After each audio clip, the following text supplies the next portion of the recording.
월말 김어준의 김어준입니다. 과학 전 분야를 통섭하는 시간. 박문호 박사님 나오셨습니다. 안녕하십니까? 네, 안녕하십니까?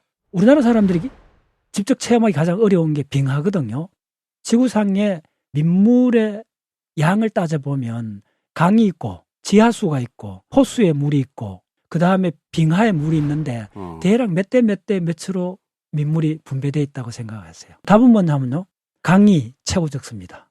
호수에 있는 물을 1이라 하면 강물은 0.2 정도 있어요. 그 다음에 지하수는 호수물에 거의 한 100배쯤 돼요. 빙하는 얼마쯤 있느냐 하면요. 빙하는 240. 다 합친 것보다 2배나 많다? 2배나 많다는 거죠.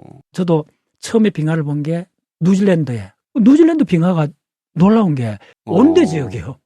빙하가 꼭 극지방에 있다는 이 개념을 깨야 돼요.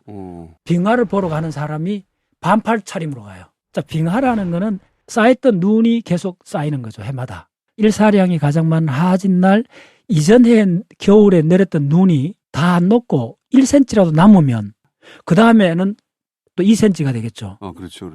그 조건만 딱 만족하면 적도에도 빙하가 생길 수 있습니다. 그게 바로 킬로만자로의 눈이라고. 사실 거기 눈도 있겠지만 밑에 쌓인 빙하가 되거든요. 요걸 전 지구적으로 확산하면 빙하 시대를 이해할 수 있어요. 1950년대, 60년도에 그 유고슬라비아에 밀란코비치라는 물리학자가 있었어요. 기후가 온도라는 게 일사량과 관계 있잖아요. 햇빛 내리쬐는 거. 그래서 북이 65도, 북반구 65도 대륙 한가운데의 일사량을 계산해보고 싶었던 거예요. 그게 기후하고 어떤 연관이 있는가. 이게 굉장히 어려운 계산입니다. 그러니까 태양으로부터 지구가 받는 에너지의 크기를 측정한 거네요, 말하자면. 열량계 갖다 놓으면 측정을 할 수가 있죠. 근데 그 밀란코비치는 그렇게 한 게 아니고 순수한 전체 운동을 그러니까 태양, 지구가 공전을 하잖아요. 계절마다 당연히 받는 일사량이 다르다는 거 알잖아요. 왜 그런 생각을 했답니까? 그렇죠. 바로 중요한 질문입니다. 1960년대 지구 기후학에서는 빙하의 실체가 이제 명확해지기 시작한 거예요. 4번 빙하가 지구상에 왔다. 대략 한 40만 년 동안에 빙하가 한 4번쯤 왔다는 현장 관측 데이터를 갖기 시작한 거예요. 처음 했던 사람 이름이 아가시즈라는 사람인데 이 사람이 의료학자였는데 알프스 산에 있는 빙하에 관심을 갖기 시작한 거예요. 당시에는 빙하란 개념이 없었어요. 빙하가 흘러내려갔다는 개념을 갖지 않았어요. 그전에는 빙하라는 개념이 없었고 얼음이 그냥 쌓여있다. 빙만 있었던 거예요. 그렇죠. 그 아가시즈라는 사람이 간단한 실험을 해봤어요. 빙하에다 말뚝을 딱 박아놔놓고 해마다 위치를 측정해보면 되잖아요. 이게 1년에 수십 메다 늘어오는 걸 그때 당시 측정을 한 거예요. 얼음이 얼어서 그냥 그 자리에 가만히 있는 줄 알았는데 계속 이동하는 걸 알았어. 그래서 흐르니까 빙하가 되는 거구나. 빙하가 된다. 지질학자들이 빙하가 쌓여있는 주기가 4번쯤 있었다. 요걸 알게 된 거예요. 그게 주기가 한 10만 년 정도입니다. 그러면 이제 천문학자들 관점에서는 이 주기가 뭐하고 관계가 있는가? 태양이 지구에 미친 영향하고 관계가 있을 것이다. 그렇죠. 전체가 이동이 주기적 현상이잖아요. 이거는 천문학적인 문제일 수 있겠다라고 맨 처음 생각한 사람이 밀란코비치예요. 굉장한 발상이다. 굉장한 발상이에요. 북이 65도 여름날 하지의 일사량을 천문학적으로 계산하겠다고 작심을 한 거예요. 그때까지 태양빛이 내려쪼이는 이 현상에 관련된 주기적 현상이 3가지라는 게 밝혀졌어요. 첫 번째는 뭐냐 하면 이심률이라는 겁니다. 지구가 태양 둘레 도는 게 딱 타운 운동이라고 들어보셨죠? 타운이 있기 때문에 포인트가 2개잖아요. 그렇죠. 멀어지는 데가 있죠. 그렇죠. 그걸 유명한 건일점, 원일점이라 그래요. 건일점이 해마다 이동을 해요. 가까워졌다 멀어졌다는 주기를 가져요. 건일점의 위치가 그 주기가 10만 년이에요. 건일점은 태양이 지구에 가까이 있는 위치니까 일사량하고 관계있겠죠. 근데 이 사람이 참 고민했던 게 건일점이 10만 년인데 실제로 지구 온도에 영향을 미치는 거는 0.1% 이하로 미약해요. 그래서 다른 조건을 찾기 시작했는데 자, 지구가 팽이라는 거 들어보셨잖아요. 팽이 축이 23.5도 기울어졌잖아요. 수직에 대해서. 깔때기를 생각하면 돼요. 기울어져서 돌죠. 그래서 그 모양이 깔때기가 되죠. 예. 수직에 대해서 기울어진 데가 22도에서 24.5도 사이로 4만 1000년 주기로 왔다 갔다 해요? 왔다 갔다 해요. 그러니까 지금은 23.5도지만 4만 년 후에는 이게 22도가 되어 있을 수도 있고 24.5도가 되어 있을 수도 있는데 주기가 4만 1000년이다? 4만 1000년이고. 그게 두 번째고. 세 번째가 세차운동. 세차운동은 지축이 가리키는 밤하늘의 천체가 북극성이잖아요. 그런데 앞으로 한 10,000년 정도 지나면 직녀성 부근으로 가요. 요게 23,000년 주기로 지구 지축이 가리키는 그 방향이 바뀐다는 거예요. 23,000년 지나면 다시 북극성을 가리키게 돼요. 이해했다. 그게 세척 운동입니다. 그러면 이제 이 세 가지 주기를 시간에 따라서 곡선이 나올 거 아닙니까? 그렇죠, 이 사람이 그렇죠. 세 개를 포겠더니 10만 년 주기가 나와버린 거예요. 야, 이거 한 사람이 집념입니다. 미친 사람들이 있어요.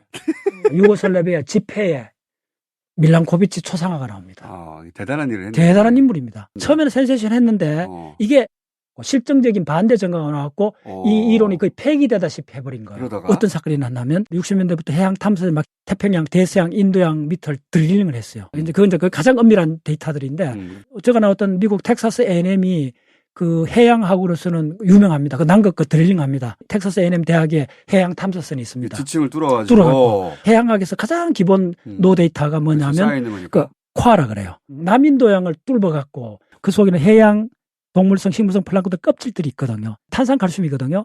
탄산칼슘은 CaCO3잖아요. 산소가 들어있잖아요. 이 산소가 동위원소가 3개가 있는데 99% 이상의 산소는 16번, 중성자 8개, 양성자 8개가 기본, 대부분 99%의 산소는 그건데 0.1% 이하가 중성자가 2개 많은 거예요. 그러면 중성자 10개고 양성자 8개니까 18번이 되죠. 10% 무겁잖아요. 그 동위원소가. 그 동위원소 비를 측정할 수가 있어요. 인도양에서 코안 시추에 박혀 있는 탄산칼슘 속에 있는 산소의 동위원소 비를 딱 측정했더니 그러면 연도가 나오고 그 연도에 산소 16번, 18번 동위원소 비가 나오잖아요. 산소 16번, 18번 동위원소 비는 바로 해수 온도하고 관계 있습니다. 이건 이제 해양학의 기본 이론입니다. 자, 그럼 연결해 보세요. 그 코아의 깊이에 따라 연도가 다 결정돼 나오고 그 깊이에서 발체한 생명체 껍질에 산소 16번, 18번 동위원소 비를 다 측정할 수가 있겠죠. 그 동위원소 비가 그때 당시 바닷물 온도가 되겠죠. 그럼 바닷물 온도가 얼마 주기로 바뀌었는지 드러나는 거예요. 오마이사이언스. 프림스톤 이쪽 팀이 남인동양에서 탄산칼슘의 산소 동위원소 비를 연도별로 플러스를 딱 해봤더니 주기가 3개가 탁 나온 거예요. 첫 번째 주기가 10만 년. 두 번째 주기가 4만 1,000년 거의 맞췄어요. 세 번째 주기가 23,000년. 대략 90%를 맞춰버린 거예요. 완전 전 세계 그냥 지질학자, 기후학자한테 경악을 일으켜버린 거예요. 이런 식으로 계산해냈던 주기를 정확하게 실증적으로 확인이 된 거네요. 확인이 된 거예요. 얼음의 나이에 이런 표현이 나옵니다. 밀란코비치는 대양 바닥에서 다시 살아났다. 이게 사라질 뻔하다가 대양 바닥에 이 증거를 통해 다시 살아났다. 야, 이거 밀란코비치가 이때까지 죽지 않았어요? 이 영광을 자기가 누렸습니까? 못 누렸어요. 다 소용없다, 씨발, 그럼. 완전히 못을 받고 확정시키는 게 뭐냐면 남극의 빙하코아입니다. 남극 가기 전에 그린랜드를 했습니다. 우리나라 팀도 가담했습니다. 10개 이상 나라가 그 프로젝트를 했는데 그린랜드에 왜 빙하코아를 채취를 하게 됐냐면 미소 냉전의 결과입니다. 빙하 안에다가 미국의 군사시설을 만들었어요. 이동식 원자력 발전소를 그 그린랜드 빙하 안에서 하고 쪼매는 그 타운까지 만들어졌습니다. 왜 빙하 안에다가 그걸 만들었어요? 그것은 이제 소련하고 가까우니까. 그러니까 이제 미국에서 냉전의 결과인데 그럼 전력이 엄청 필요하잖아요.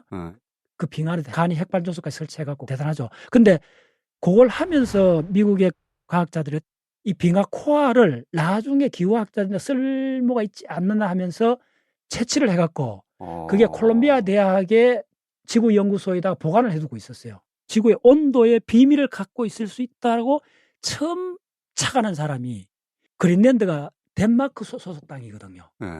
덴마크의 20대 젊은 학생이 처음으로 그 발상을 한 거예요. 단스고르라는 사람이에요. 덴마크는 군 복무로 뭘 하느냐 하면 그린랜드가 자기 나라 땅이니까 순찰을 해야 되잖아요. 박영근 모았어. 그렇지. 썰매 타고 그린랜드를 계속 돌아다녔던 사람. 그걸 돌다가 이 빙하가 어쩌면 지구 기후의 어떤 지문 같은 걸 갖고 있지 않는가는 착각을. 그전까지는 해양에서 파낸 코아 가지고 이제 아까 저 해양 시추의 코아는 탄산칼슘, CaCO3O잖아요. 바닷물이 구름이 돼갖고 눈으로 내리잖아. 눈이 쌓여갖고 그린랜드 빙하가 됐잖아요. 바닷물이 증발할 때 산소 동위원소 18번하고 16번이 들어있는 함량에 따라서 18번인 물이 더 무겁잖아요. 증발할 때는 16번이 먼저 증발하고 비를 떨어질 때는 무거운 18번부터 먼저 떨어지겠죠. 중력으로. 그러네요. 16번, 18번 산소 동위원소 비를 측정하면 네. 그게 지구 온도를 나타낸다는 거예요. 해저에서 그 탄소 동위원소의 비를 통해 가지고 바다의 온도를 짐작했듯이 마찬가지로 빙하에 그 켜켜이 쌓이는 탄소 동위원소 비의 변화를 쭉 파헤쳐 보면 주기가 나올 것이다. 그렇죠. 눈이 쌓인 게 밑에서부터 쌓이잖아요. 그러니까 밑에서부터 연도가 오래된 거죠. 눈이 바닷물에서 왔잖아요. 그 얼음 조각의 산소 동위원소를 측정을 하면 그 연도에 따른 해양의 온도를 유추해낼 수가 있는 거예요. 그걸 그린랜드 빙하에 적용해보겠다 해갖고 단수고르가 미국이 허락을 받고 그걸 측정을 해요. 결과가 어떻습니까? 근데 아쉽게도 그린랜드 빙하는 10,000년까지 추적을 밖에 못해요. 아, 두께가? 예. 왜냐하면 그린랜드 빙하는 남극보다 한 30배 빨리 쌓여요. 두꺼워도 연도가 얼마 안 된다는 거예요. 눈이 많으니까네. 눈이 많이 와서. 예. 그래서 그린랜드 빙하를 다 뚫어도 그게 안 나와요. 너무 짧다. 예. 그래서 남극을 주목하기 시작했던 거예요. 소련 팀이 인공위성 서울 그 무렵에 남극에 보스톡 기지를 만든 거예요. 1950년 무렵일 거예요.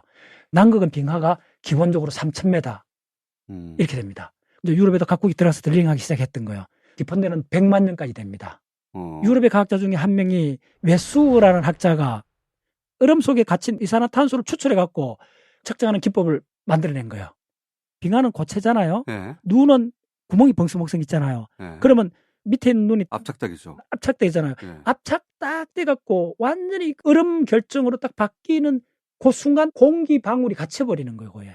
그 공기 방울은 빙하가 만들어질 그 시점에 공기 방울이잖아요. 그 얼음 속에 10만 년 전에 대기가 딱 갇혔다. 그래서 그 기체를 빼내면 산소도 있고 질소도 있고 이산화탄소도 이제 있겠죠. 대기를 측정할 수 있게 되는 대기를 거네. 측정한다는 거예요. 10만 년 전 지구 대기의 샘플을 측정하게 된다는 거예요. 빙하에 갇힌 거.